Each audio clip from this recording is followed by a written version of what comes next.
Hey everybody, it's Aldo Gandhi, and I just want to let you know really quickly that our swag shop is reopened. DeepDishTees.com is where you go, and that's tees with T-E-E-S. Clever name, guys. They're the new home of our merchandise. You can get t-shirts, you can get caps, you can get coffee mugs, you can get hoodies, you can get all sorts of good stuff, and you'll help out the bar room with the purchase. So head over to DeepDishTees.com.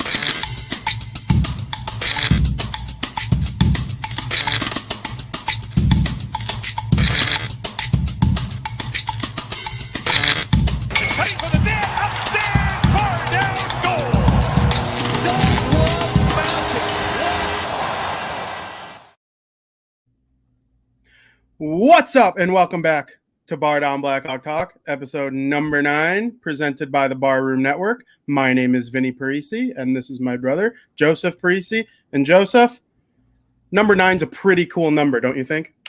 Yeah, it's all right. Yeah. What do you mean it's all right? It's all right. It's all right. I'm a number 3 guy. I've always been number 3. Yeah, but you were born on the 9th like yours truly. Yeah, we both were born on the 9th. 9 was your number first, so I'm not taking it. Number 3 is better. Fair. I am smarter, older, better looking, so I guess I deserve the number. Who's a good number 9? Who do you like? Where's number 9? All sports? Yeah, go for it. All sports. Robbie Gould, Jim McMahon, Taylor Hall on the Devils. Ooh, that's my pick. Or Zach Parisi on the Devils. Got some good Devils. Taylor Hall's not a Devil. I don't know. That's a good question. Like, I can't really think off the top of my head like a number 9 that sticks out. Off the top of your head who was 9 retired by the Bruins? Yeah. I believe it was Johnny Busick. Okay, yeah. I could be wrong. I could be completely wrong on that. Maybe. I love number 9. I wore it up through all my years playing baseball. I would gonna say I want episode 9 to be my favorite. We'll see if it is. But Johnny Busick, yeah. Johnny Busick, okay. I mean, that's interesting. Taylor Hall was the last 9 on the Devils, and Zach Parisi before him, prominent names. Got to mention the Golden Jet. This is BarDown Blackhawk Talk. Yeah. Bobby, number 9. Yeah, Bobby Hall and then Gordie Howe. I don't know if I mentioned him while I was looking up Busick, but yeah, Mr. Hockey. Yeah. I mean, without Mr. Hockey, there might not be like this show. So, I mean, we were both born on the 9. This show wouldn't exist without the number 9. That's just a fact. Chris Gonzalez says Joey has the worst playoff takes. Changed my mind. Yeah, I mean, tough. We'll get into that. We're going to talk big about that. My takes aren't that bad. I've only been astronomically wrong on one of them. And we agreed. And so did Jimmy. Yeah, and technically, like, ultimate spin zone here, I said there'd be a sweep. Ooh. I said it'd be a sweep. And you got the hat? Like, I'm a Jets guy. I'm a Jets guy through and through. I love the Jets. Yeah, you flipped. I didn't flip my fandom. Yeah, I thought the Jets were going to lose, but I was kind of rooting. Like, I'm a Jets. I would consider myself more of a Jets fan than I am. I don't have any Oilers gear. But before they like went on that cold streak to end the season, you said you think the Jets are going to beat the Oilers. I did. I remember talking to you about that. I did say that, and I flipped. You flipped like a clown. That's what happens. I let Connor McDavid get in my head, and I flipped. Yeah, I mean, he gets never letting that happen again. Well, we'll get into the playoffs later. For now, we're going to discuss some things going on here in Chicago with our Chicago Blackhawks. Did I say that? I said that on BarDown, didn't I? What? That the Jets would win. You might have. I remember specifically like hanging out in our personal time, like you bringing up the Jets and how you think. I'm going digging. I'm pretty sure I said like in the as the regular season was still going on that the Jets would beat the Oilers and the Oilers don't scare. And then I flipped and then I said the Oilers are going to sweep them. Okay, so we're going to have to make a video of both of those takes in one so we can clown you for being a flipper because that's worth more than you being bad at picking playoff series. I mean, you know who I didn't flip on? Who? We'll talk about them later. For now, period number 1.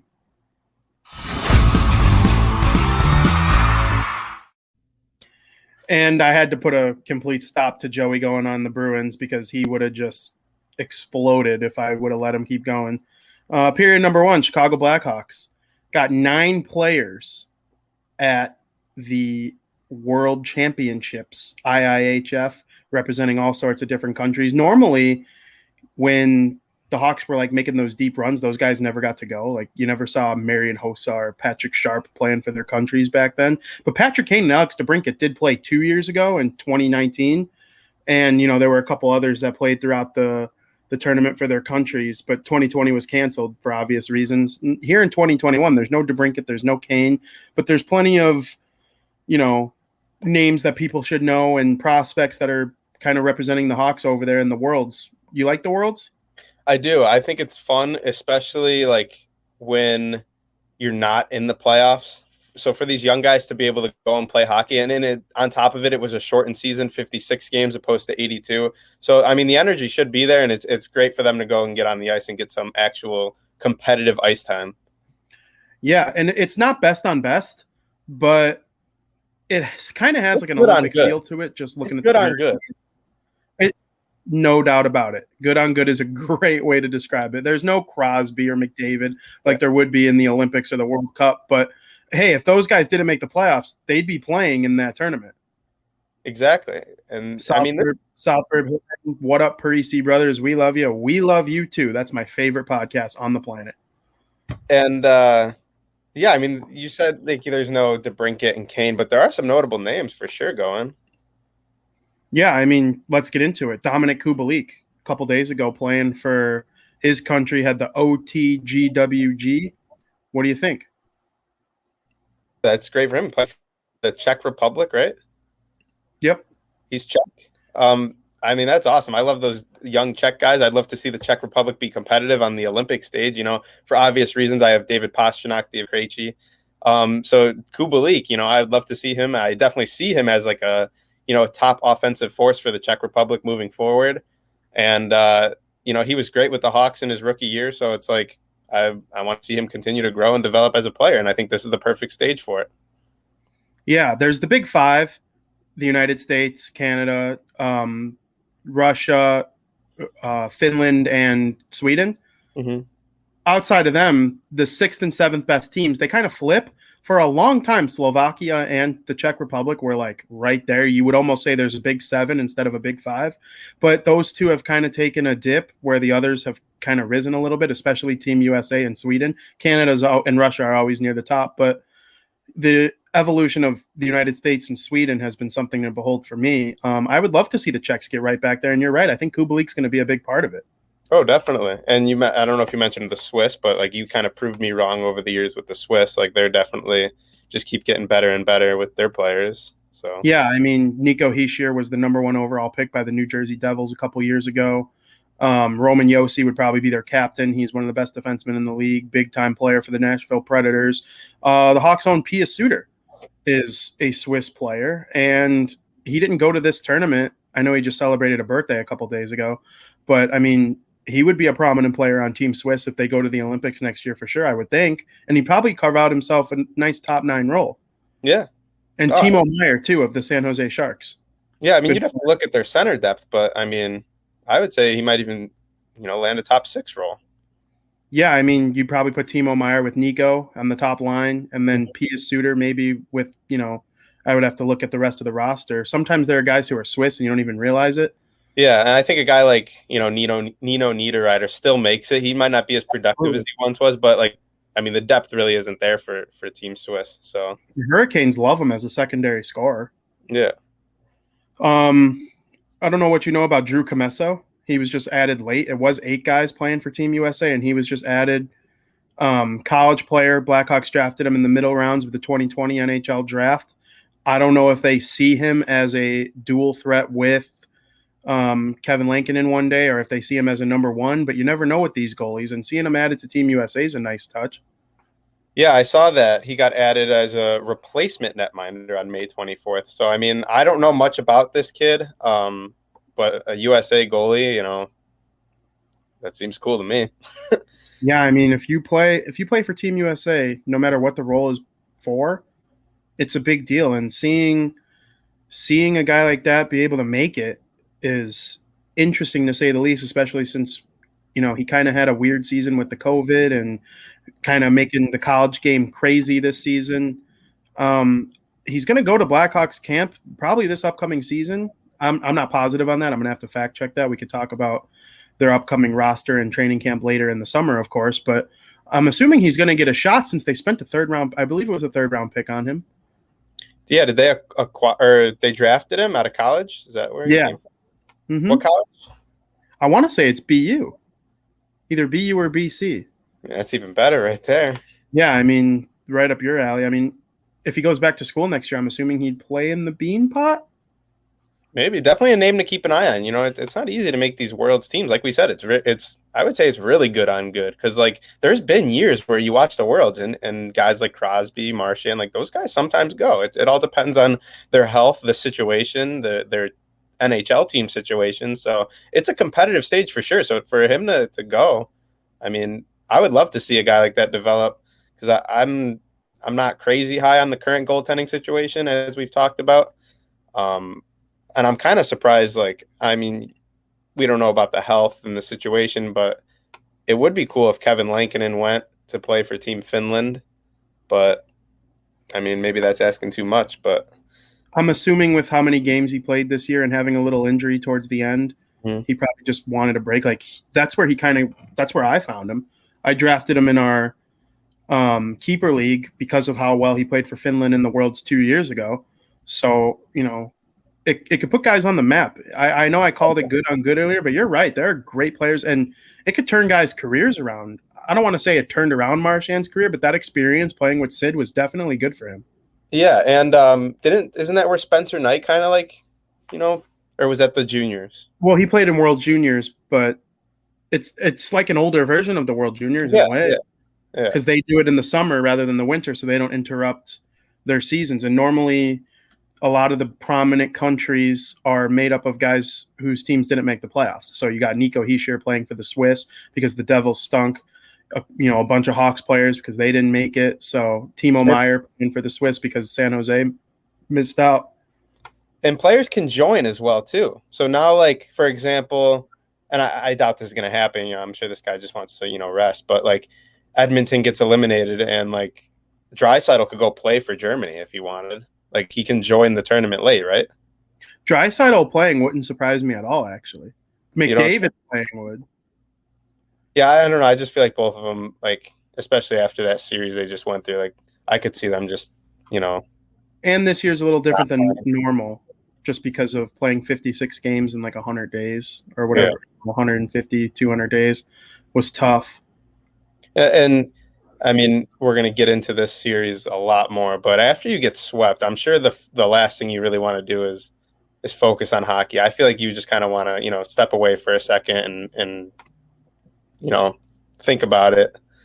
So, I mean, we've seen that before. Like, it's kind of rare that a team gets like bounced from the playoffs like in that kind of fashion, and then the players just like go play in the Worlds. Like, usually the players that join, like, I don't know. It's guys that still want to keep playing hockey. And I just feel like McDavid and Draisaitl want to take a break from it right now after that. Yeah, they have nothing to prove. They were the number one and two. Exactly. That's a great way to put it. They don't probably care to win. Draisaitl probably knows he can't, first of all, because Team Germany just simply they don't have a chance. I mean, he's great, but if they're not winning with the Oilers. Didn't Germany they lost? They didn't. They're not terrible. No, I would say if NHL players don't go, they have like a great chance to win. Yeah, they won silver in the most recent Olympics. Yeah, and they were about to win gold. They were about to win gold, and then of course Team Russia like had an amazing comeback and they forced overtime. They traded goals. I know Nikita Gusev and Kirill Kaprizov were heavily involved in that. And Ilya Kovalchuk was on that team. So was Datsuk. So I don't know. Germany, if there were no NHL players, I think they have one of the top like semi-pro, make the team and have a chance to win. But with other NHL players, I don't know. But like you said, normally guys like Sid, if Sid wanted to like win a gold there, so he can be added to the quadruple gold club, and he did. I think Corey Perry too. And for those who don't know, the quadruple gold is winning the World Cup of Hockey, an Olympic gold medal, a World Championship, and a Stanley Cup all in one career. Only a few guys I can think of off the top of my head have that. Patrice Bergeron, Crosby. I don't think Taves has a World Championship because in his prime of making the team, the Hawks were never sending players to the World Championships because they were too good. Yeah, I don't know. The rest of the players that are going are already there, I should say, is Nicholas Baudin, Brandon Hagel, Brandon Peary, Lucas Reichel, Nikita Zadorov, Maxim Shalunov, and Philip Kurashev. Who amongst those names stands out to you? Probably. I mean, we talked about Kubalik. I would say him, but because we already talked about him, I would probably say Brandon Peary. Did you mention him? Yeah. Yeah, because I got him on my list here. Brandon Peary, like, I remember when he was, coming up, he was actually pretty good and productive. And then didn't he go play in Florida for a bit? Yeah, I believe he had a stint in Vegas too.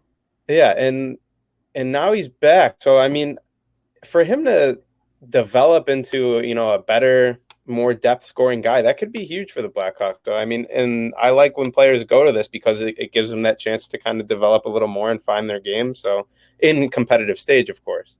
So, I mean, I like Brandon Peary going. For me, Peary's like a pure goal scorer. Like, he's not making anyone else better around him. Mm-hmm. But it would be interesting to see what would happen if he got some steady playing time, and that's obviously going to happen. So, for me, it's Lucas Reichel, who the Blackhawks drafted in the first round of the 2020 NHL draft. And obviously, when you spend a first-round pick on a guy, you have high hopes for him. And, I want to see him play big minutes on a big stage where those guys care about winning. I know we kind of downplayed it, but that was just comparing it to the Olympics. Guys want to win when they go to this tournament. They wouldn't be there.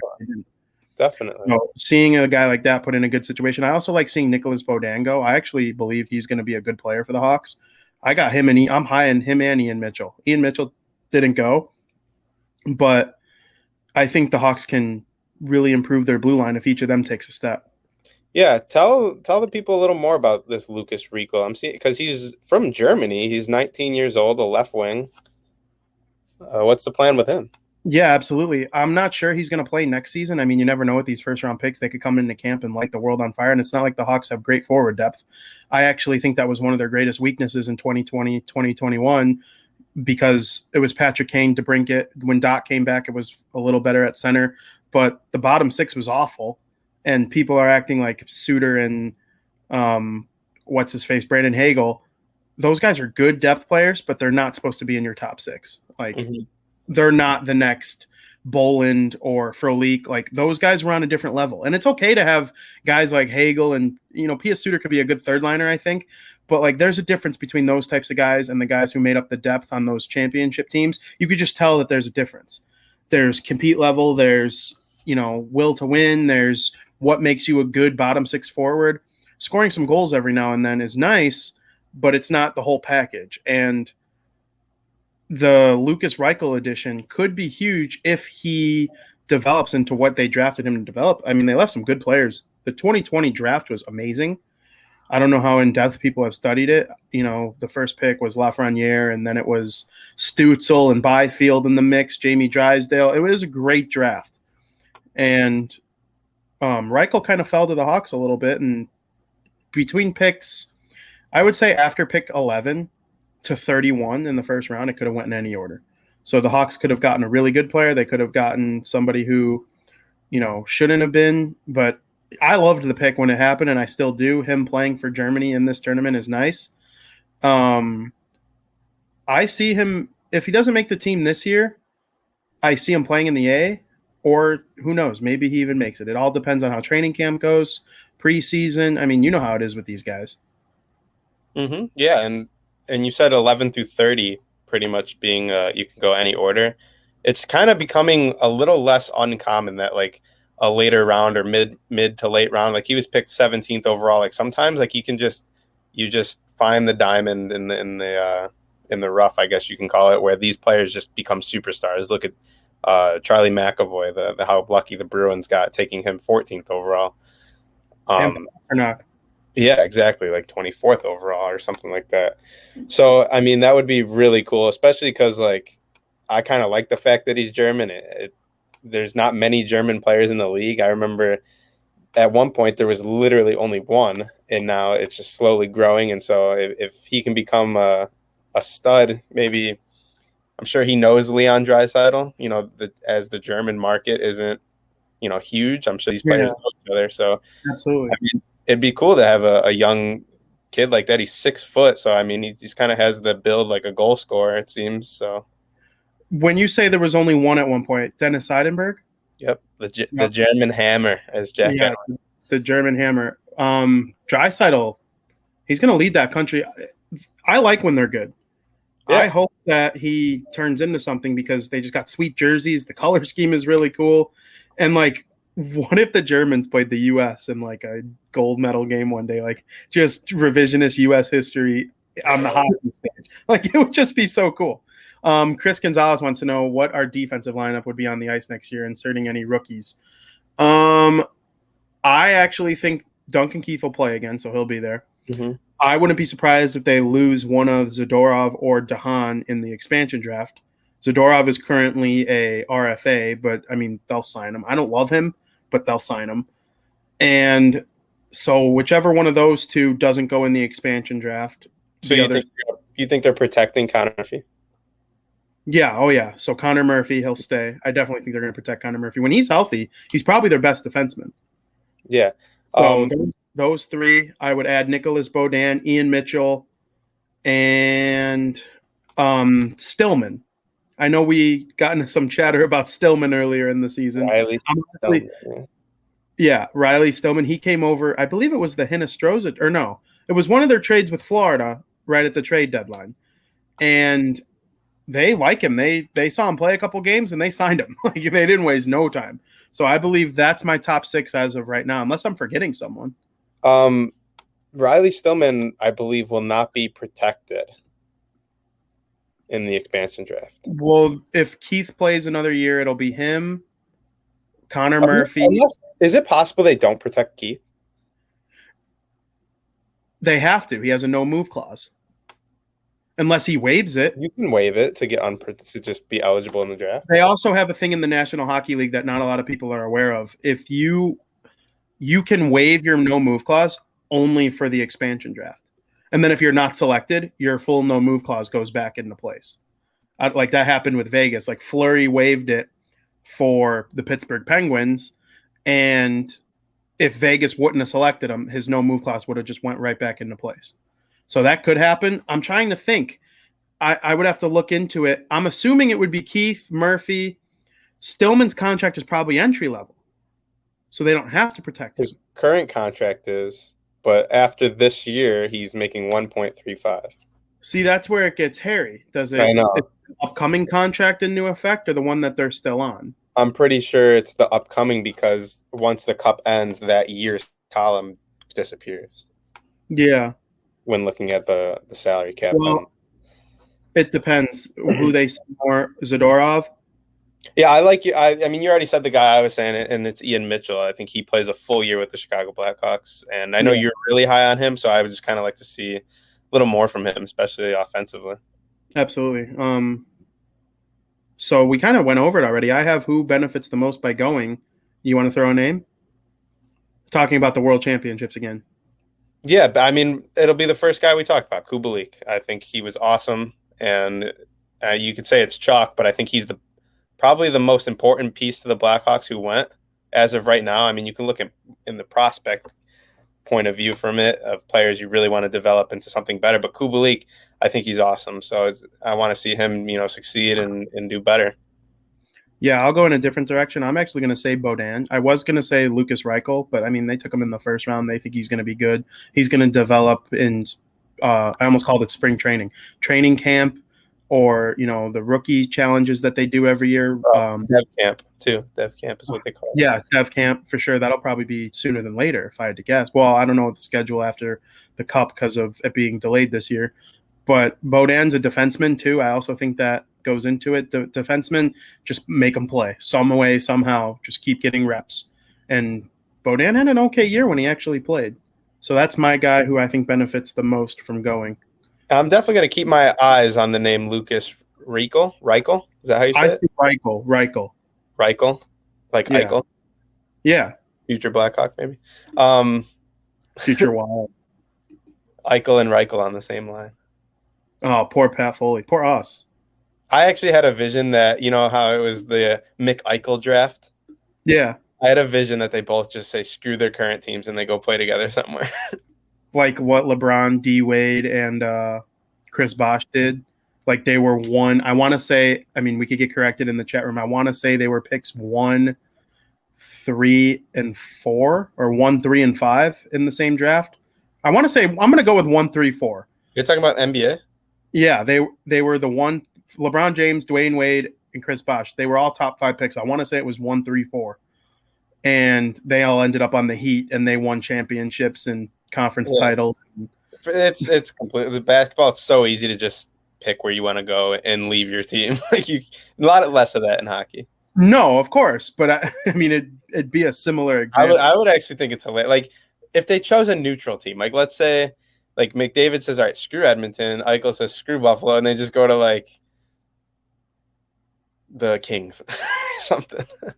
Yeah, I mean, don't forget if they came to the Hawks, 1, 2, and 3 would be on the same draft because Dylan Strome was the 3rd pick. Mm-hmm. So that'd be maybe wild. they'll go to the Leafs. Maybe they'll go to the Leafs with Marner. He was the 4th pick. Yeah, I mean, good stuff on the World Championships. I know we get into that every year. It's a little different this year because we're only in the first round and not halfway through the second.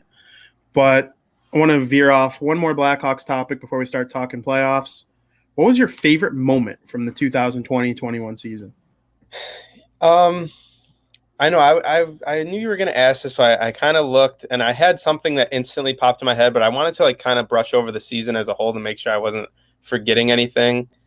And there really wasn't an actual hockey play or hockey moment. And I'm just going to go with the thing that first popped into my head, and I'm sure it's up there for you, and it's 1,000 Kane. It's him playing in his 1,000th game. We've talked about how much we love Patrick Kane, and we know what that means for a player to hit 1,000 games. So it's like, and the whole advertising behind it, and all the players, you know, rocking the Kane jerseys and the logo they came up with, the 1K, like just that whole week in general, it seemed like it was just awesome for him and his family. So just another thing for the Hall of Famer to check the box of. Yeah, I mean, I'm right there with you. I was doing the same thing. I brushed over the whole season. Patrick Kane's 400th goal came to mind. Obviously, the 1,000th game meant a lot as a Chicago guy and a hockey guy in general, because right around that time, the 400 goal and 1,000th game kind of came within a couple weeks. I want to say it was a couple games of each other. I would have to go back and look at the exact dates, but they certainly weren't far apart. And it means a lot when people were saying stuff about him being the greatest American ever. We're American. So seeing stuff like that is always nice because, yeah, we root for our NHL guys from the Hawks, the Bruins, the Devils when they get to world competition. But at the end of the day, Team USA is where it's at as well. And he's the best ever, in my opinion. But I'm actually going to go a little more. Another honorable mention real quick, Brent Seabrook and Andrew Shaw retiring. Super sad, but also like, I don't want to say seeing them retire because of the circumstances is a favorite moment because that's not what I mean. I'm saying like the ability to celebrate them meant a lot to me because I loved Andrew Shaw. I loved Brent Seabrook. They don't win championships without guys like that, some muscle. I truly believe that.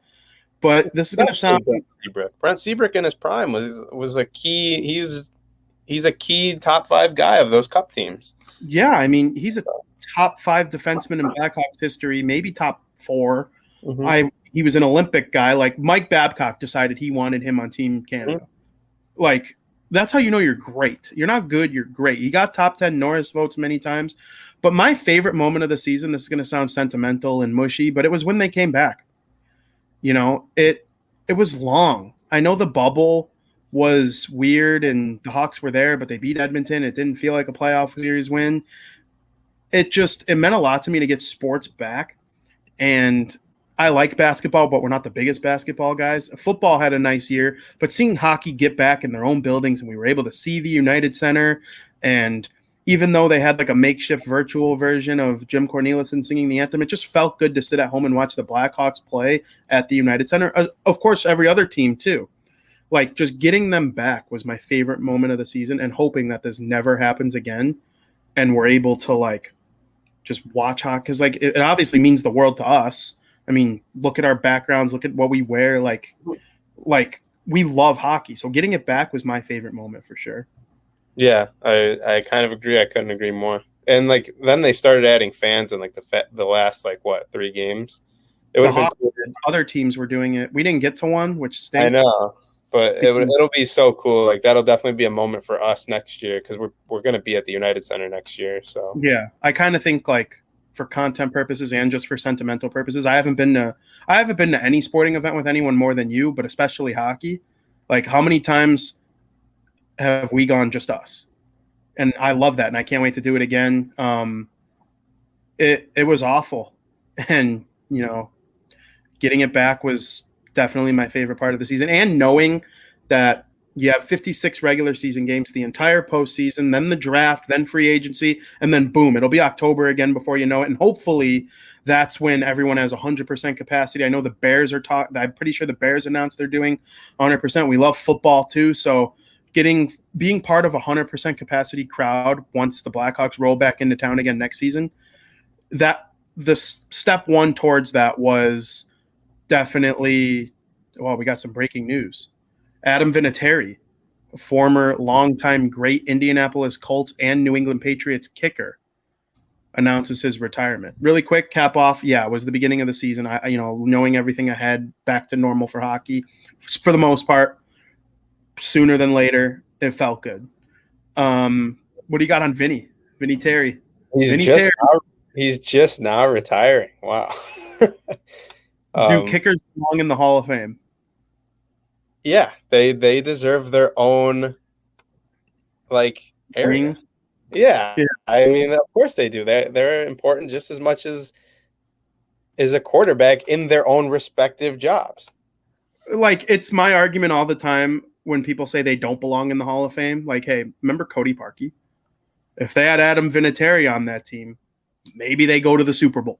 They, at minimum, beat the Eagles. Yeah. So, like, I don't want to hear any – like, they're part of the team, right? Robbie Gould's the all-time Bears leading scorer. That sucks. That's an issue. But Hall of Fame. You did your job better than your peers. You're a Hall of Famer. So not even necessarily better than your peers. You did your job very good. Whether your job is like if you work in a restaurant, the guy who makes the food or the guy who cleans the dishes, that guy who cleans the dishes might be better at cleaning dishes than the person who makes the food. That guy, you get what I'm saying? Like, you can be good at your job just because the value of the job isn't as big and looked at as good. You can still be really good at your job, and I feel like kickers should get recognized for that. And well, that's what I kind of meant the same thing as what you said. I think kickers should be evaluated against other kickers when it's talking about Hall of Fame. Exactly.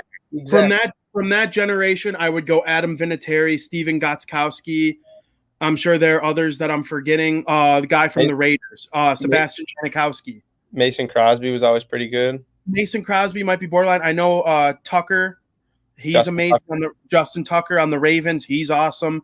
So, like, just guys who are significantly better. Like, obviously, we're not weighing them against quarterbacks when we're talking about them as Hall of Famers. I like your idea of making, like, a kicker wing. Yeah. It's the same thing with Devin Hester. He's the best kick returner ever. So, if you're the best ever at anything, you're the Hall of Famer, in my book. Yeah. So, Adam Vinatieri, Hall of Famer?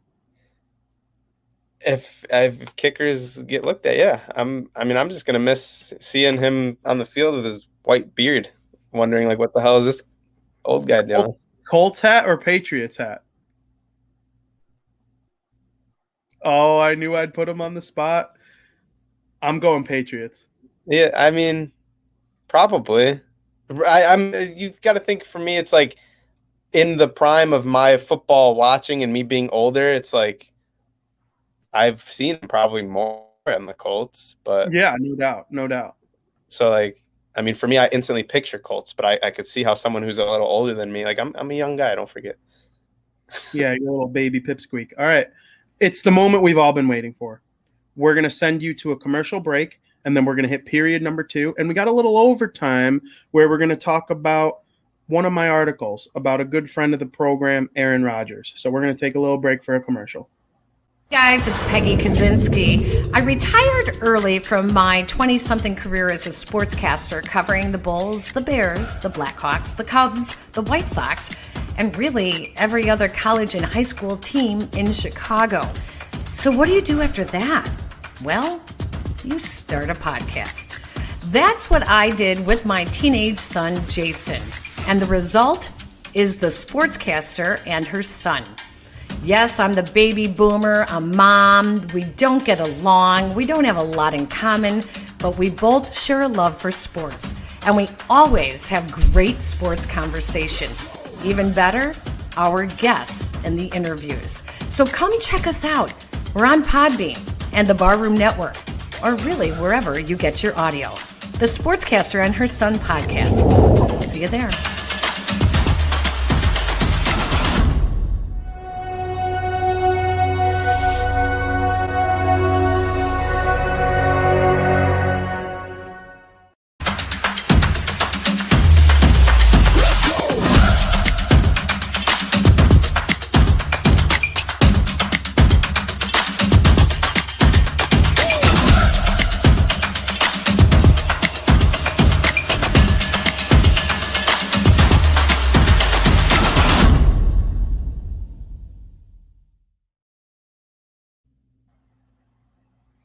And we would like to get you going in period number 2.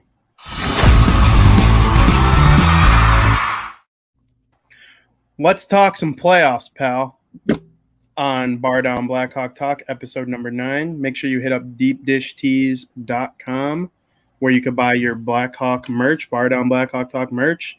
Got mugs, T-shirts, everything you ever need. I need a hat is what I need.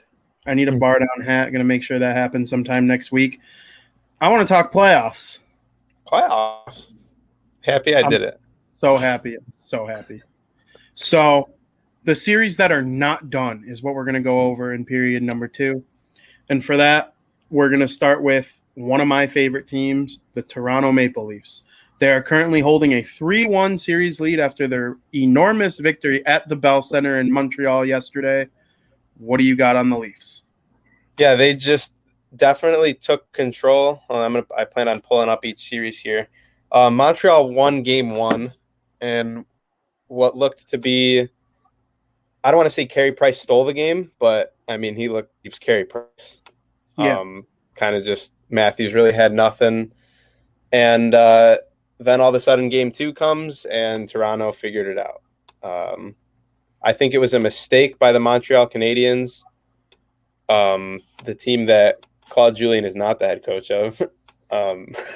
And I think it was a mistake not to start Cole Caulfield because I think he's been pretty good. Even though they've been losing, I think he's been a bright spot for this team.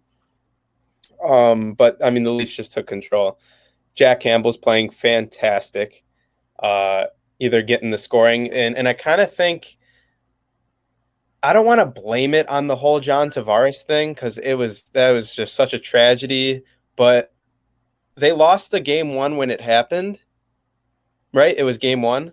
Yep. And then ever since then, it's like they're playing for him because, I mean, they just look so good. They're scoring. The power play's cooking. So, I mean, Toronto is just kind of proving it, at least one of my takes. I know Gonzo said I have the worst playoff takes, but I did have Toronto winning. So, one more game. Now, you brought up the John Tavares tragedy. For those who don't know, John Tavares went to dump in the puck, and he kind of had like a little trip moment with a different Canadiens player.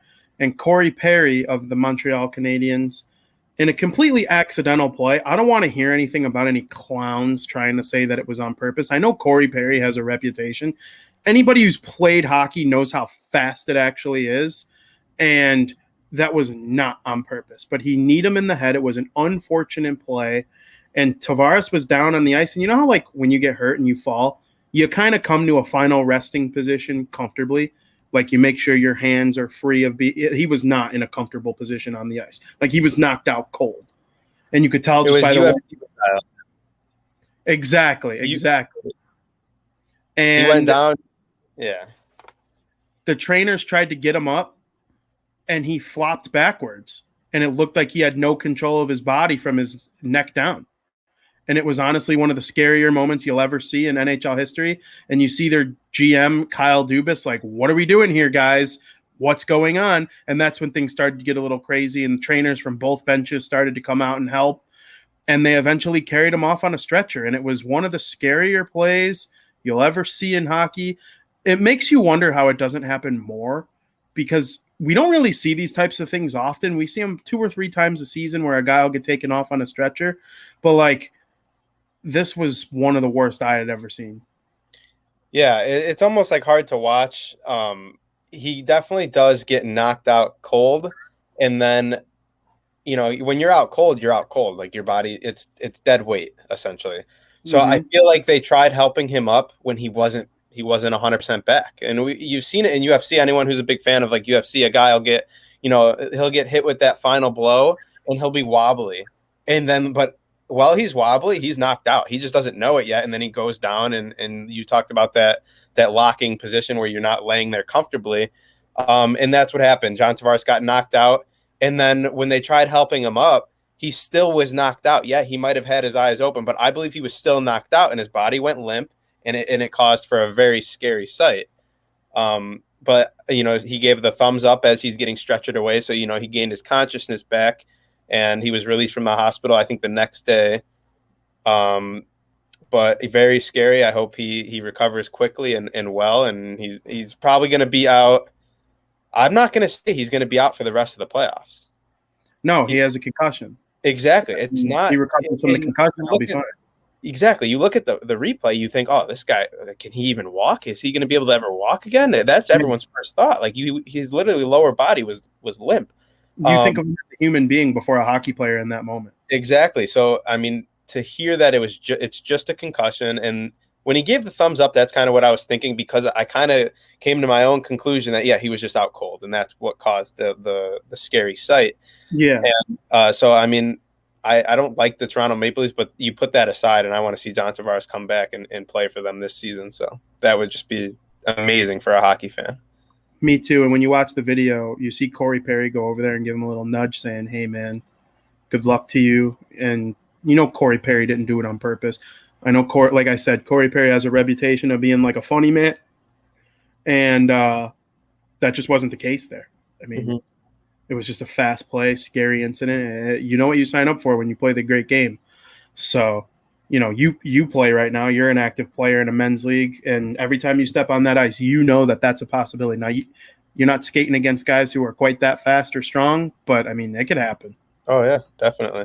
I mean, back to the story at hand. Since that moment, it seems Toronto has taken hand in control of the series. I do expect them to close it out tomorrow in Toronto. They play in their game 5. I don't see. I think they have it pretty good control. They have Montreal Canadiens figured out. Absolutely. I couldn't agree more. It seemed like the first game, the wind was taken out of them a little bit.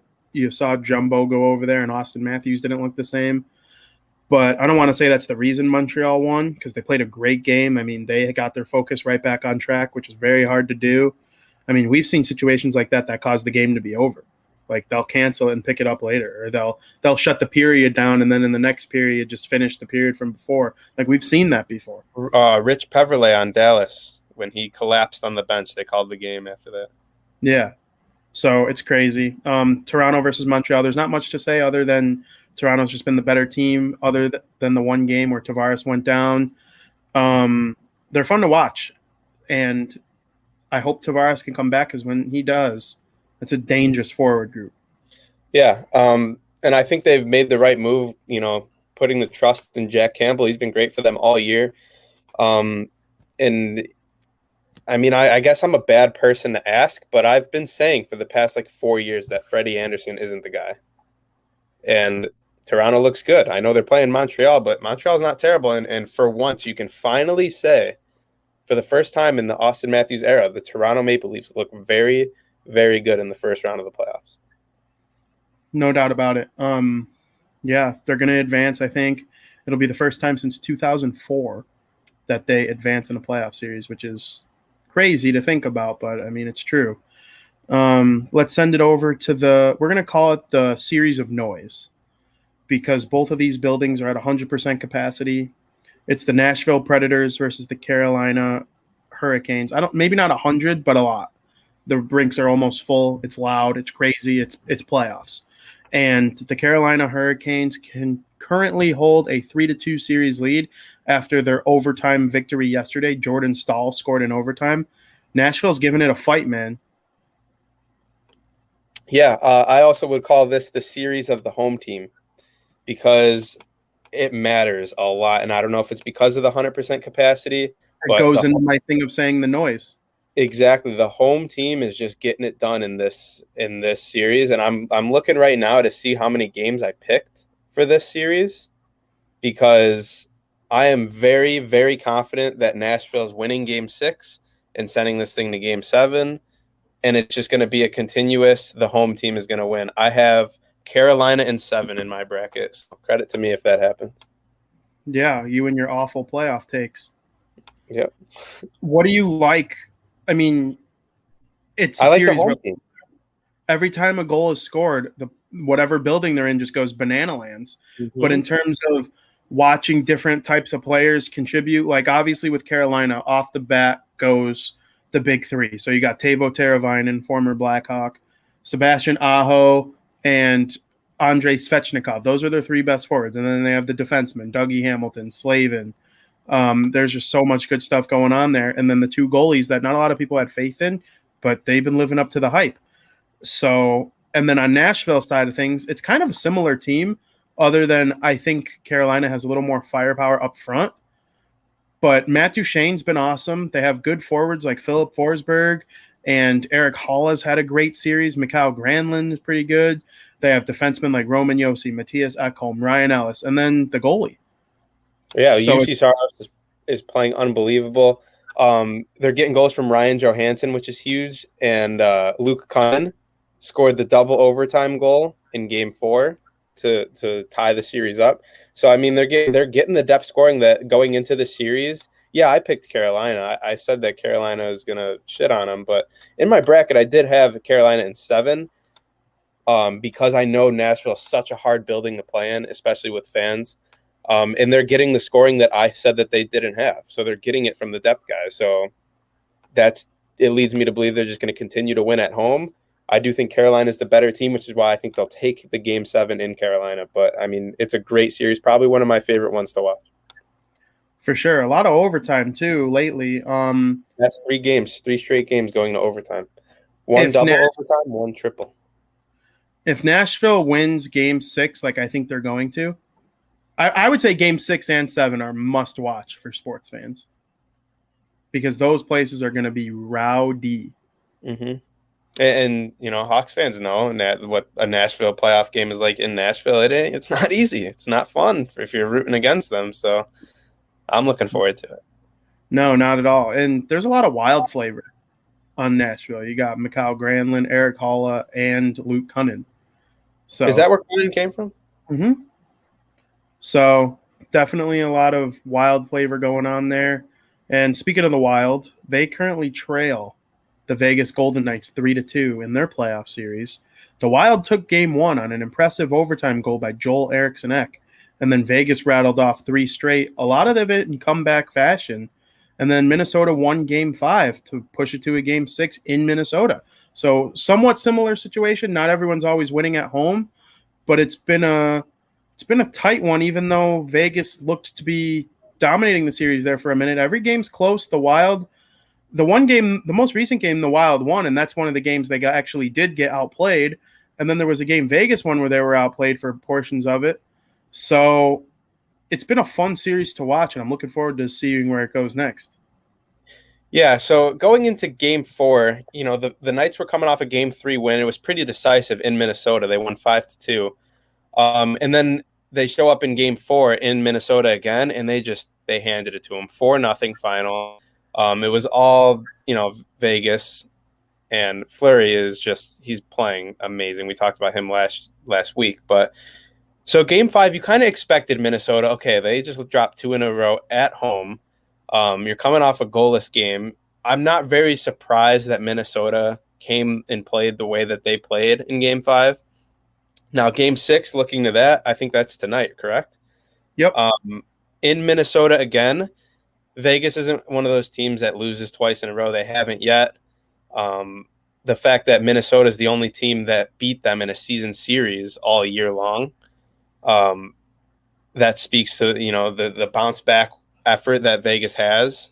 I think it's pretty safe to say, for me, Vegas wins tonight, game 6, and goes to the second round. I have a take.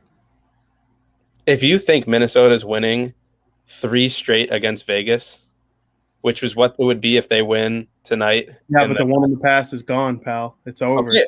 Yeah, they already got, if they need to win 3 straight, they already did 1. You think they're winning the next 2 to make it 3 straight against Vegas? Sorry, bud. I don't know what I'm going to pick for game 7, but I'm taking the Minnesota Wild tonight at home against the Vegas Golden Knights. They're going to let Matt Boldy make his NHL debut in the playoffs, their first-round pick from 2019, Jack Hughes' teammate for the United States National Development Program. Go ahead. I disagree, but big mistake, and I don't know the health.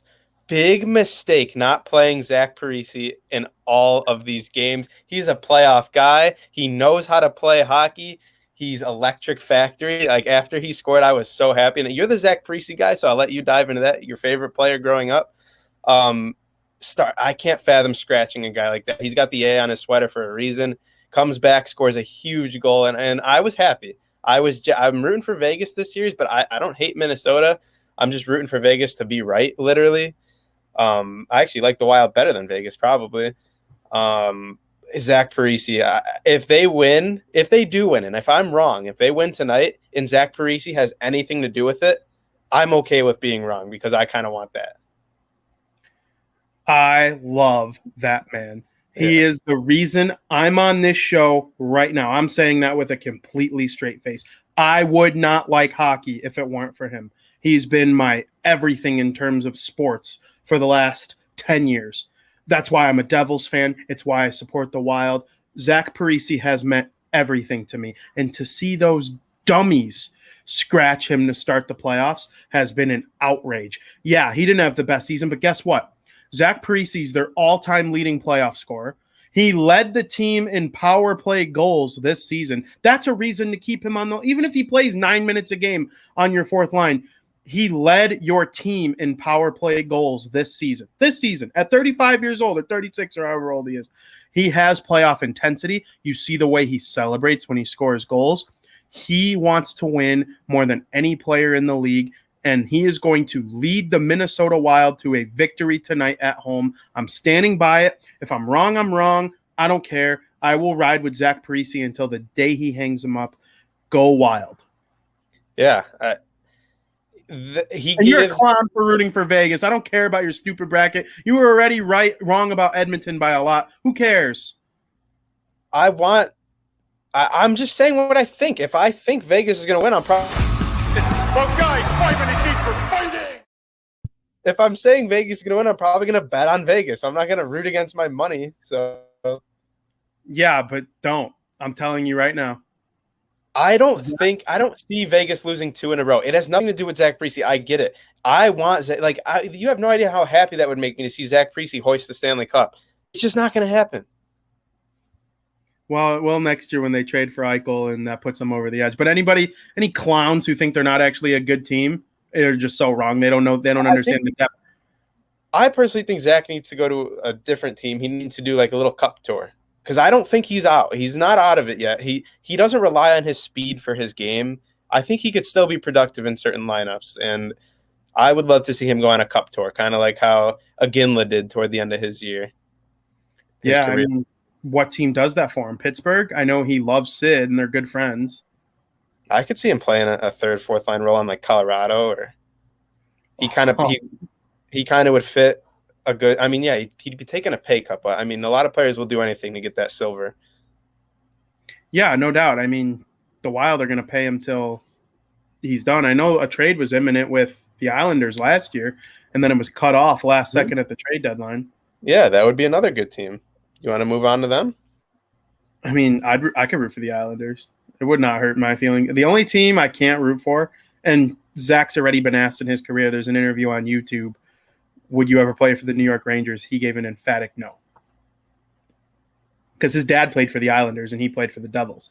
So I'm assuming that the Rangers are not Zach's favorite team at all. But I love rooting for him. I cannot wait to watch that game. I hope they smoke Vegas for everything that they are and take all their money, no pun intended. Vegas closes it out tonight in Minnesota. All right, we'll see what happens. But we have a series that probably means a lot to you. We'll go into why later. But it's the Pittsburgh Penguins and the New York Islanders. And Pittsburgh had another great season, man. They just keep on keeping on. Sidney Crosby leads the team always. Jake Gensel's been amazing. Evgeny Malkin's finally healthy and firing on all cylinders. Jeff Carter has been the trade deadline acquisition of the season, I would say. I know Halsey's been good, but Jeff Carter has been outstanding with the Pittsburgh Penguins. And they took a 2-1 series lead, and then the New York Islanders won both after that. So they're in a tough spot. They're down 3-2. They play again tonight in Nassau Coliseum. What do you think? I mean, it's hard for me to have an allegiance in this series. The winner of this series will go on to play the Boston Bruins. I'm going to do what I already have done once, because I guess you can just refer to me as Mr. Flipper. Flip, Philadelphia. The Islanders are good. I don't see the Penguins winning 2 straight. I think the Islanders take it. I think we get New York, Boston first round or second round matchup. And I think they get it done tonight. I think that game 5, we talked about this off the podcast a couple days ago, how I went on a little rant how important I think game 5 is, no matter the situation of the series. And especially it's most important when you're tied.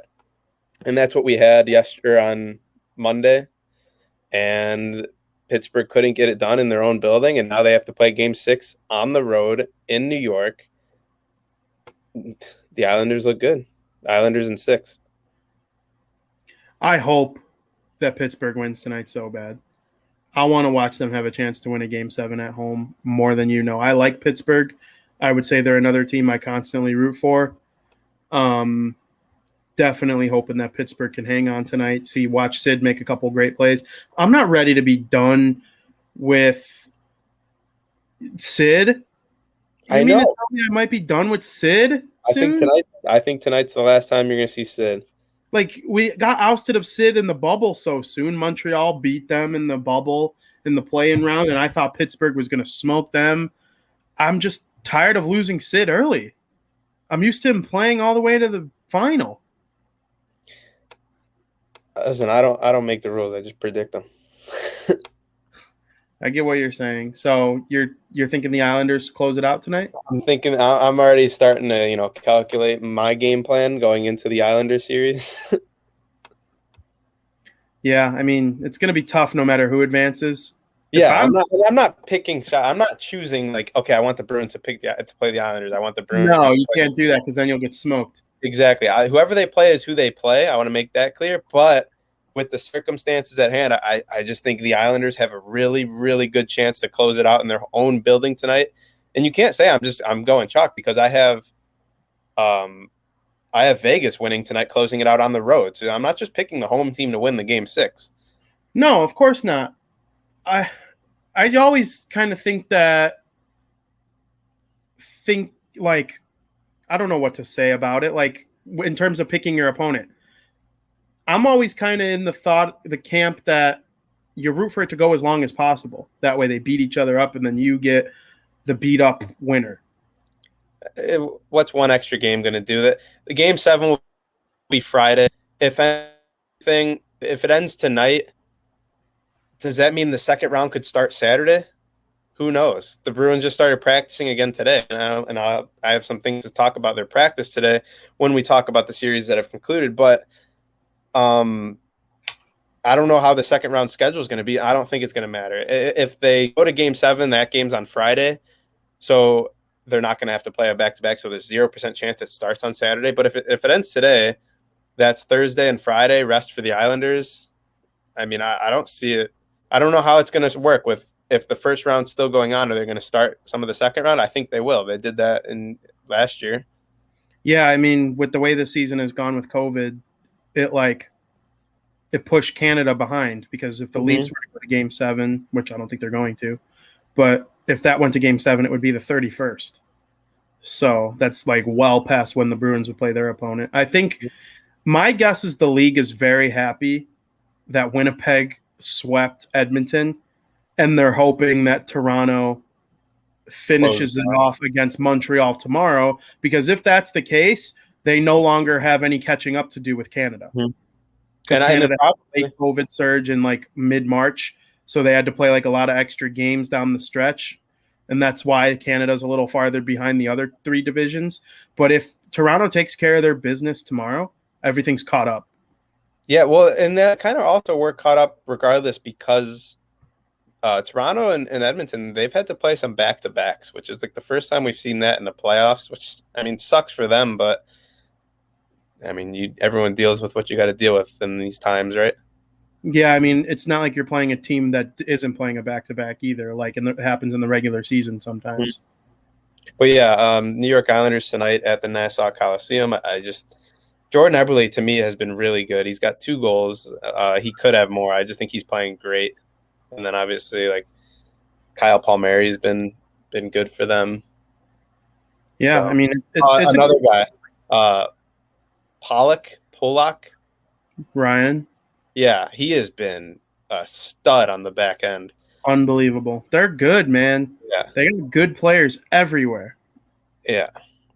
So I mean, he's been a very, very underrated part for that team. And Nick Leddy, Blackhawks fans, Nick Leddy is still getting it done. He carries that puck in the zone like no one else. Yeah, he's not the most reliable, like in all 3 zones, but he can create for sure. Oh yeah, he definitely creates. I remember him. Kind of a dumb thing to let him go, I would say, back in the day. I know it's hindsight now, and it's been freaking 7 years, but I don't know. I like Nick Leddy. And then we got one more series that's still not done, and it's probably been one of the more up and down. It started off as the most exciting series of the playoffs. It got a little Tampa Bay dominant for a second there, and then the most recent game was ultra competitive and ultra exciting. Both games, the first game and the most recent game, are the 2 most exciting in the series, and that's the Florida Panthers versus the Tampa Bay Lightning. I have a lot of fun watching that series, and I can't get over how hard I'm rooting for Florida.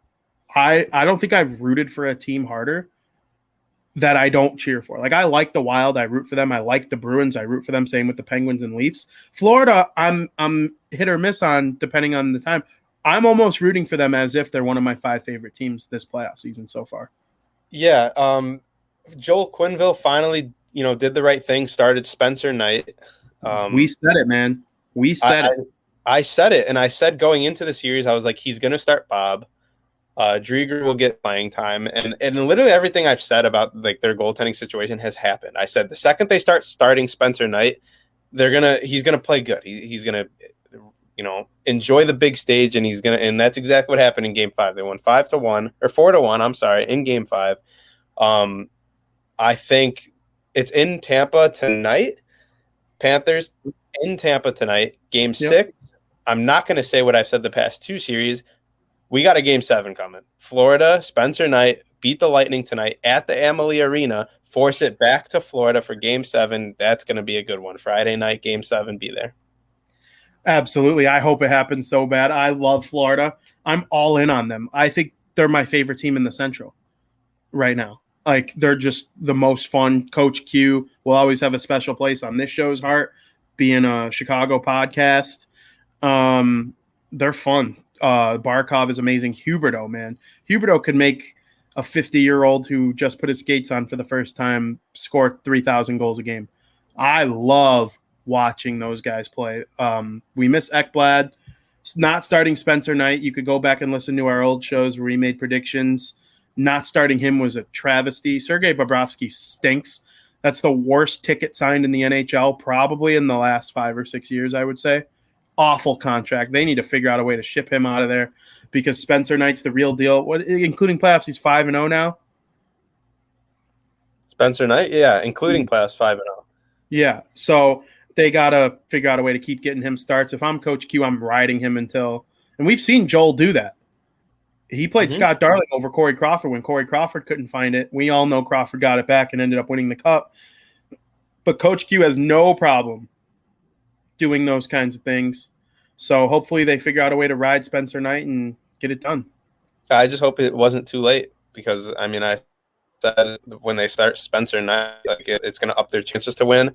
But I also said, like, yeah, we all going to stop game one. And then if that doesn't work out, he'll go with Drieger.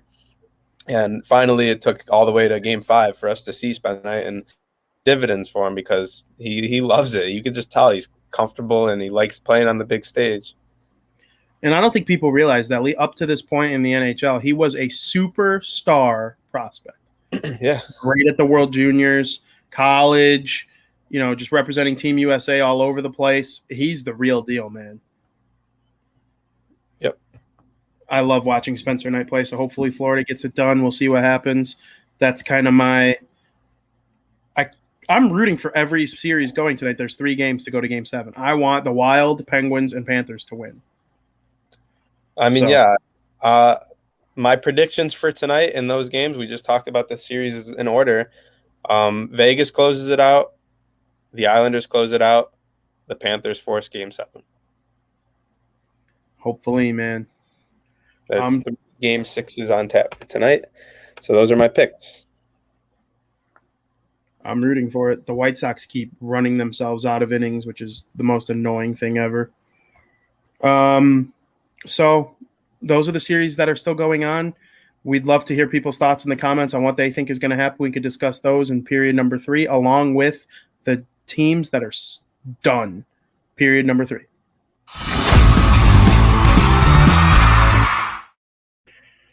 All right. Let's address it.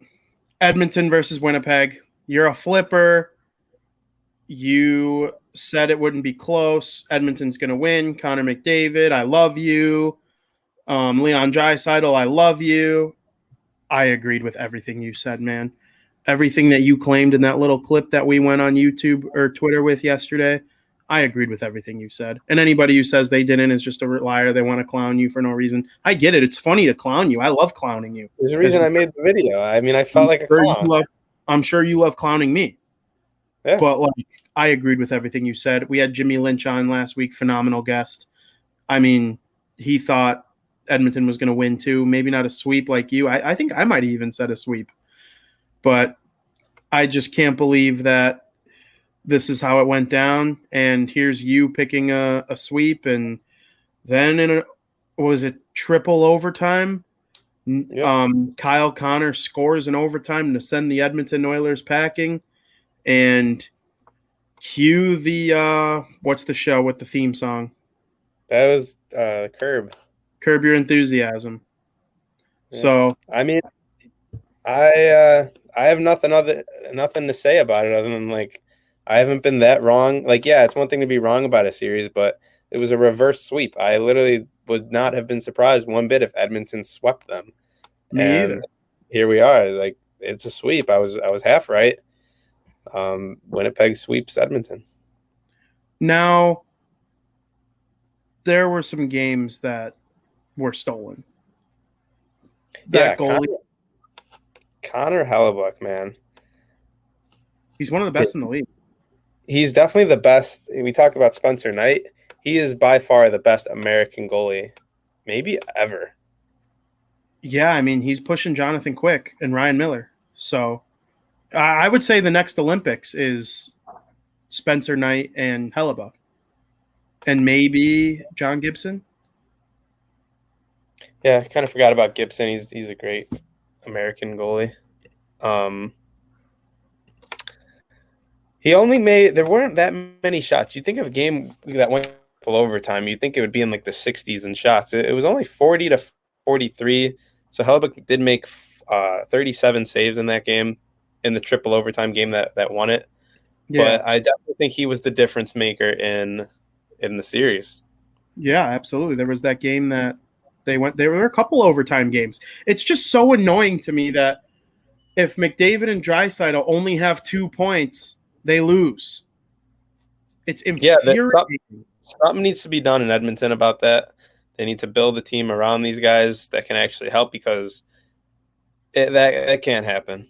I mean, Winnipeg's good. They're not amazing. They were without Nikolai Ehlers, who probably was their best. He probably was their best player all year long, and then he went down. He came back. He had 2 goals. He scored the OT winner in Game 3. And Kyle Connor's been awesome since his rookie year. There's literally like no complaints with him. So, I mean, yeah, they're just better. They were better in every single way. And Ryan Nugent-Hopkins, Tyson Barrie, and Adam Larson are all free agents after this year. Those 2 guys can't carry the entire thing. Like you think of Pittsburgh and they had Crosby and Malkin, and whether people want to admit it or not, Draisaitl and McDavid are a reincarnation of Crosby and Malkin. That being like the 2 best players on the team, being the two of the 3 best players in the league. And there's no doubt in my mind that Pittsburgh was able to win cups because they were able to find guys like Jake Gensel. They traded Ryan Whitney for Chris Kunitz. They had Pascal Dupuis. They had Connor Sheary, Zach Aston Reese. The lists of great players that surrounded those guys go on and on and on. And they had guys like Marc-Andre Fleury, and Matt Murray went on a great run. And, now they have Jari and DeSmith and, a bunch of good goaltenders, some good defensemen, Christopher Letang. I will say I'm very high on Darnell Nurse. He had a great season. He had a very good year, yeah. And so I'm proud of him and how far he's come this season. It's annoying that Edmonton is out. That's the best word I have to describe it, is annoying. It is. I mean, I'm not even I guess I'll push the Jets to the Stanley Cup at this point, because let's say Toronto wins, the Jets don't stand a chance, right? Yeah, I mean, Toronto, I feel like Toronto is I'm not going to Toronto's what Edmonton wants to be. Exactly. They have Tavares and Nylander and Marner, but the key pillars are Tavares and Matthews down the middle. That's what Draisaitl and McDavid are. Matthews and Tavares are amazing. I would line them up with McDavid and Draisaitl and be okay with my chances, because I have William Nylander, Mitch Marner, Zach Hyman, Morgan Riley, the goalie Campbell. Like, Toronto is exactly what Edmonton wants to be. Mm-hmm. So, yeah, I mean, assuming Toronto gets it done, like, they're up 3-1 in their series. And I have a take. Who would you rather in the playoffs, McDavid or McKinnon? McKinnon, he just gets it done. Like, not saying McDavid doesn't get it done. He had, 5 points in the 4 games? That's great. He's the best player in the world. He's the fastest player I've ever seen. It's unbelievable seeing what McDavid can do. I honestly think he's more talented than Gretzky by far. Not even close. And McKinnon he's powerful. He's kind of mean. He skates hard. And it just looks like there's extra something. I can't figure out what it is that would make me take McKinnon over McDavid in the playoffs, but I would. Just watch the Avalanche and you'll see what I mean. Yeah, I mean, do you have anything left on the Edmonton Jets series? I'm a pigeon. I know. I said it would be a sweep. I was completely wrong. They swept them. Part of me bringing up McKinnon was to segue into Colorado versus St. Louis. Colorado is the best team I've seen in a very long time. Probably since the 2013 Blackhawks. Yeah. And the 2013 Blackhawks, they almost didn't win the Stanley Cup twice. Detroit almost took them out, and Boston almost took them out. So we don't need anyone clowning us if Colorado doesn't win the Cup. We're fully aware that the best team doesn't always win the Stanley Cup. A bounce in overtime, an injury, stuff like that happens. Full disclaimer. Colorado, I agree with you. Right there with the 2013 Chicago Blackhawks. Yeah, and I think it was a mix. This series was a sweep. It finished 4-0 over the St. Louis Blues. Colorado is the best team by far. I don't think St. Louis is the worst team in the playoffs. No, not at all. But I do think it was a mix of Colorado being so good and St. Louis just underperforming. Edmonton's the worst team in the playoffs. Yeah. Boom. I said it. They're trash. I'm so mad at them. Ooh, I'm angry at them. They cost me McDavid until October. Are you shitting me? I hate Edmonton right now. I'm so mad at them. Yeah. St. Louis wasn't the worst team, but they definitely they underperformed a lot. And if you're going to underperform against the best team, you're going to get swept. And that's exactly what happened. I disagree. I don't think they underperformed. I think Colorado's that good. I think they underperformed a little bit. Jordan Binnington didn't win a game, and he was probably the better of the two goalies. Colorado. I am so high on Philip Grubauer. You've never given him. But Colorado is so good. They are. They make teams make mistakes. They make good teams like the Blues look bad and get swept. Yeah, you just said they're the best team. But I do think a little bit has to do with St. Louis underperforming, which is why you got the sweep. Sweeps aren't uncommon. Sweeps are uncommon. But Nate Dogg, he is the best player by far in these playoffs. It's not even close. He's going to start getting himself into that conversation with McDavid. A lot of people are calling Draisaitl the second best player. McKinnon's the second best player. I said that to you last year. Going into this year, he would do it. What? I was wrong because McDavid had the year he had. He had 104 points, but I said going into this year. Remember with the fantasy hockey draft, I had a number one, so obviously I had to take McDavid. I wasn't going to pass that up, but I did say McKinnon is going to close the gap on who's the best player, and it might not have taken in the regular season, but McKinnon for me is number two, hands down. It's not even close. McDavid is more talented than Nate. He's more talented than Austin Matthews. He's more talented than Draisaitl. That doesn't mean that those guys can't become gamers and figure out a way to be equally as good, as productive, as effective in the playoffs, and that's what Nate's doing right now. He's unbelievable. We keep talking about the Wild in Vegas. I hope the Wild go on a run and win the Cup. That'd be awesome. But if they come back and beat Vegas, they're not going to beat. I don't see them beating Colorado, and I don't see Vegas beating Colorado. Yeah, no, I there's a reason I have the Colorado Avalanche in the Stanley Cup going up against the other team that finished. Yeah, what other team finished? That's a segue. I was waiting for you to finish it up. That's a segue. I'll say my piece, and then I'll let you dive into this thing because I'm sure the fans are just itching to hear you go off right now. The Boston Bruins started off their playoff series against the Washington Capitals with an overtime loss. It was kind of ugly. It was a back-and-forth game, and the Capitals won in overtime. And then the Bruins, so angry, so mad, they came back and won 4 straight. Tuukka Rask is just timeless. Year after year, he's the best goalie. I probably wouldn't take another goalie in the playoffs over him, and I know about Andrei Vasilevsky, and I know about Carey Price, and I know about all the other great players that are in the league playing goal. Tuukka figures it out. He's one of the best playoff goalies I've ever seen. Ovechkin had a couple goals. That's what he's going to do. Backstrom, Kuznetsov, Carlson. Shout out TJ Oshie. We love him. We'll always be Oshie guys on this podcast. But the Boston Bruins win the series 4-1, and as the series went on, they got better, and it's hard to see anyone stopping them anytime soon. The floor is yours. Yeah, I'm not going to sit here and shit on Washington as much as I'd like to because it was a close series. These two teams played each other very evenly matched. It was very rare that the game wasn't tied throughout all 5 games. In game 4 especially was the only one where it was really one-sided. That was the best playoff game from the Bruins in a very long time. And then they came back in Washington and played a great game 5 as well. I don't know if that was Washington just giving up, knowing your chances are very slim. But, for the majority of the series was tied at any point in the game.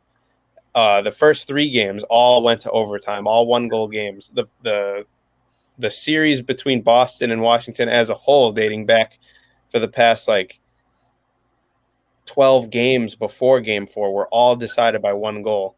So, these two teams just play each other so evenly matched, and the Bruins just had that little extra step to get it done. And it was the big guys stepping up. Patrice Bergeron, for me right now, if you were to do an MVP based off each round, it's him. The captain stepped up. 2 goals in Game 5. He was there. He pretty much had a point in like every game. He gets the most shots on goal, and that works with the power play and the system that they run. Everything just runs through that man, and he got it done. Another guy, Charlie McAvoy, stepped up. First season without Zdeno Chara, he's now on the other side of the bench, and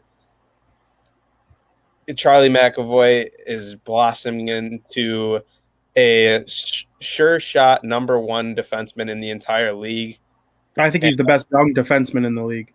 Yeah, if you want to just group it by young defenseman, but I'm saying like maybe next year, depending on how this year finishes, it's going to be very soon before when you ask someone, hey, who's the best defenseman in the NHL, McAvoy's the name that you throw out there. Like, he is that good. And Boston was just the better team, but they weren't the sure shot better team. They were the better team, but I'm not going to sit here and shit on Washington. It was a close series.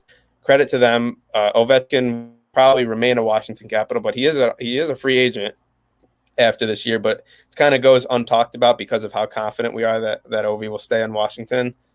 Who knows where Zdeno is going to end up, what he's going to do. I'm excited for round 2. Yeah, I mean, the Boston Bruins deserve lots of credit for the way they handled themselves after going down 0-1 in the series. They look like a juggernaut, man. If a team could beat Colorado, it's them. I mean, that's what I have in my Stanley Cup, like I just said. If I'm Colorado, I'm rooting against the Bruins, against either Pittsburgh or the New York Islanders. But, I mean, there's not really much else to say other than they dominated the last 2 games. Tuukka Rask made the saves he needed to make. It was weird seeing Chara go against them in the handshake line and give hugs to David Krejci and Patrice Bergeron and all his old mates.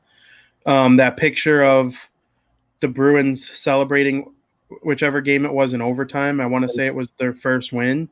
I think it was the game. Yeah, the game 3 double overtime. Oh, okay. I think. Yeah, and it was all them celebrating in the corner, and then there's Z like passing by slowly, upset. But I mean, it is what it is. You move on from a team, they might not miss you, and that's exactly kind of what happened with the Bruins this year. Yeah, I mean, they had nothing but nice things to say. And in that handshake line, like, I was pretty much brought to tears watching Zdeno Chara give every one of those guys hugs, because for the past 10 years, I mean, he's been the captain of the Bruins for the past 14 years. And so that's, I only know the Boston Bruins with Zdeno Chara as my captain. And seeing him give those guys hugs, it was probably the coolest thing I've seen. And, he just wished he's rooting for the Bruins. No doubt about that. He wants the Boston Bruins to win the Stanley Cup. It was sad, and I'm excited to see this journey continue in these playoffs with this team.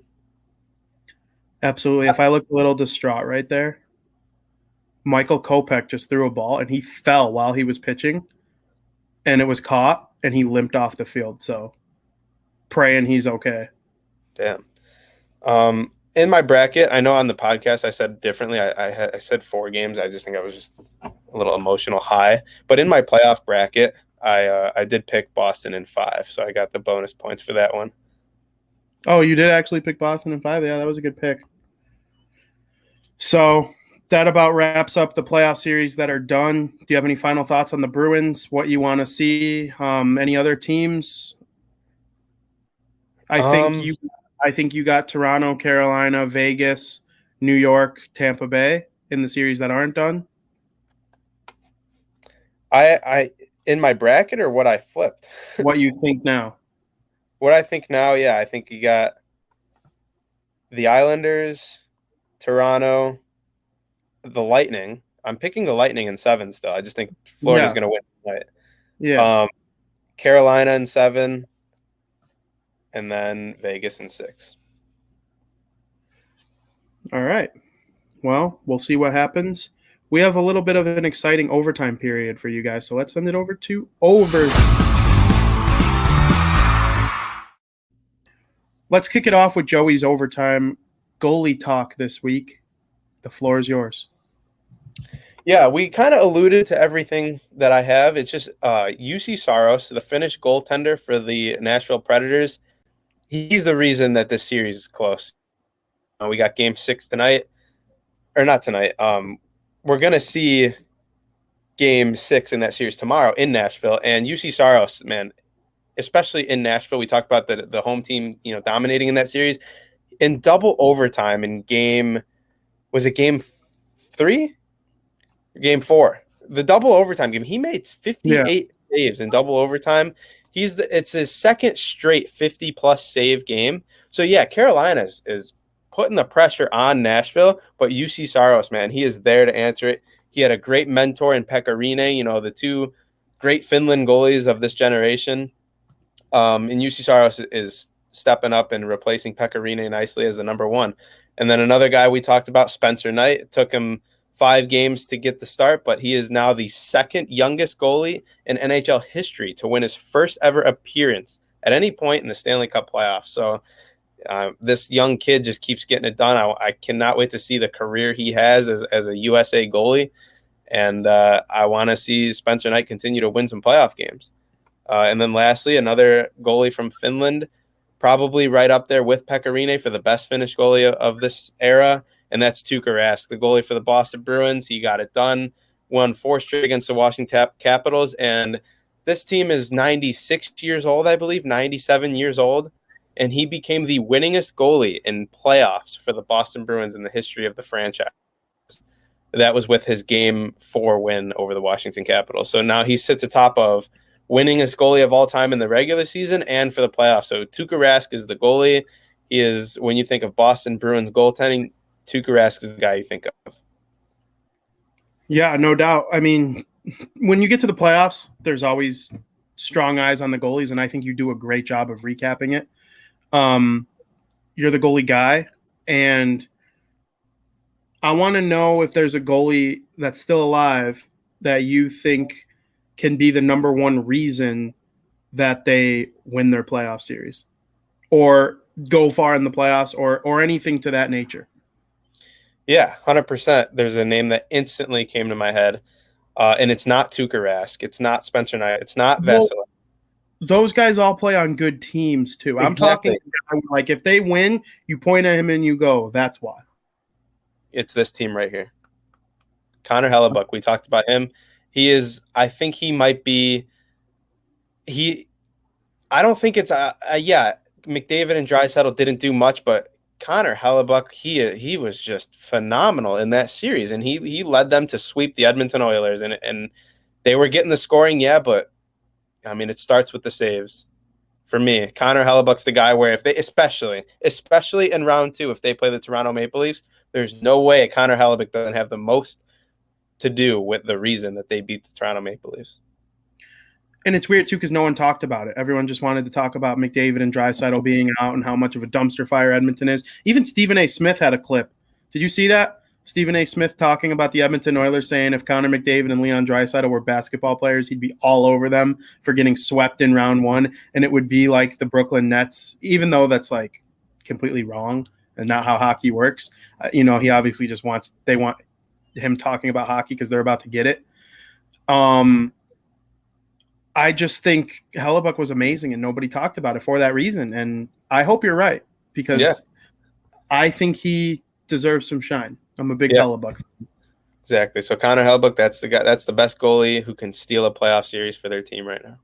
And really quick, before we dive into that, one announcement that came out after Edmonton got swept, Wayne Gretzky's leaving. He's not with their organization anymore. And it came out today that he's going to be an analyst with TNT. So when we get hockey next season, he'll be one of the guys doing intermissions or color commentate. I don't know exactly what his role is going to be yet, but we're going to get to see the great one in a bigger light starting next season. And I'm pretty excited for it because it seems like he's in the spotlight, but he's not. Like, I want more Wayne. I'm only 26 years old. He was long out of the league before I have any conscious memory of hockey. So, like, I don't even remember him slightly playing.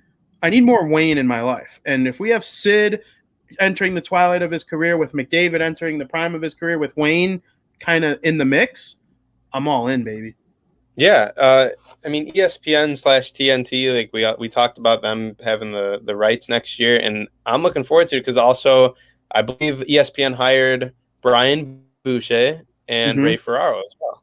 So, and Ed. and Ed Eddie O. Ed might be TNT. Yeah, I think he is TNT. Gonzo said it in the chat with Eddie O. Yeah. It's going to be fun. I think it's going to suck not seeing it on NBCSN and NBC, but I mean, we'll adapt pretty quickly, and they're getting some of the same guys. So, and you'll get the NBC graphics that you like and all that with the games on local. I don't think NBC Philly's going anywhere for the Flyers. I know we watch a lot of Sharks. They're on NBC Bay Area. Yeah, Blackhawks on NBC Sports Chicago. Just the national broadcast. Yeah, of course. And to close out the show, I think we're going to try and make this a new thing, is we're going to go over a Vinny article throughout. I'll pick one from each week that we're going to discuss. And it doesn't always have to be hockey related. I like to bring everything to both of our shows. And this week we're going to be talking about Aaron Rodgers. I wrote an article about how Aaron Rodgers, and it was from a report from Adam Schefter, that he missed OTAs. And OTAs are something that Aaron Rodgers typically shows up at. And we all know about the drama between him and the Packers right now.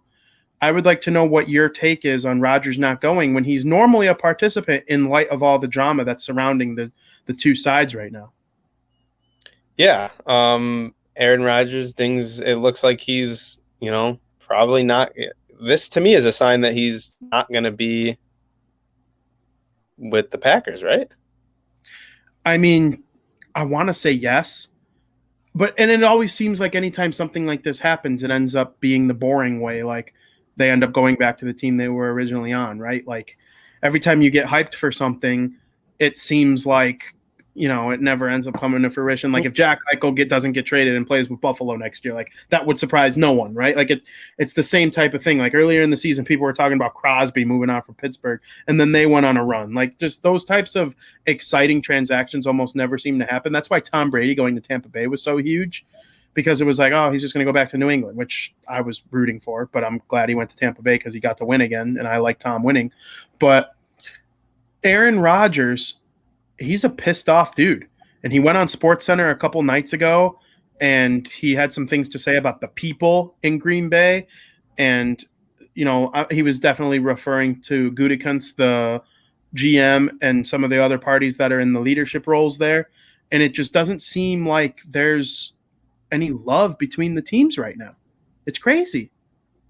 Yeah. And you touched on it in your article. Like, is that a sign, like him not, showing up? Is that a sign that he won't be there? So I think it is. And I did say a while ago, like when this whole drama first started, like, yeah, he's still probably going to play there. Like, but I don't know, the way things are going, it really hasn't cooled down. So maybe he will not be there is what I mean by it. Maybe he will. Yeah, absolutely. It's crazy. I'm hoping he's gone because I want the Bears to be good. So, you got anything else left on the playoffs? Do you think if he's there, if he does return and he does play in Green Bay, do you think the Bears, does that make it harder for them to, or do you think the Bears will be better this year? I think the Bears will probably be better than Green Bay regardless. I don't think they're going to be better than Green Bay regardless. If Aaron plays, it's their division. It might impact their decision to start Fields or not, though. It might change their whole mindset. Yeah, I don't know. So, interesting. I encourage everyone to go to DeWindyCity.com and SouthsideShowdown.com. Check out all the Chicago sports stuff that I write. I'm grinding every day, making sure that these articles are ready for everyone. And follow at Joey Parisi on Twitter. I'm at Vinny Parisi. You got anything left before we close it out? Nope. Excited set of game 6s tonight, so I'll be watching. Absolutely. And the Sox are on right now, down 1-0. So hopefully they can claw together a run here, and make sure you tune into Crosstown Crosstalk at 2 p.m. tomorrow. We got lots of baseball stuff, and we have a very special guest next week that we might hint at tomorrow. We'll see. For Joey, I'm Vinny. Thank you for listening. Thank you.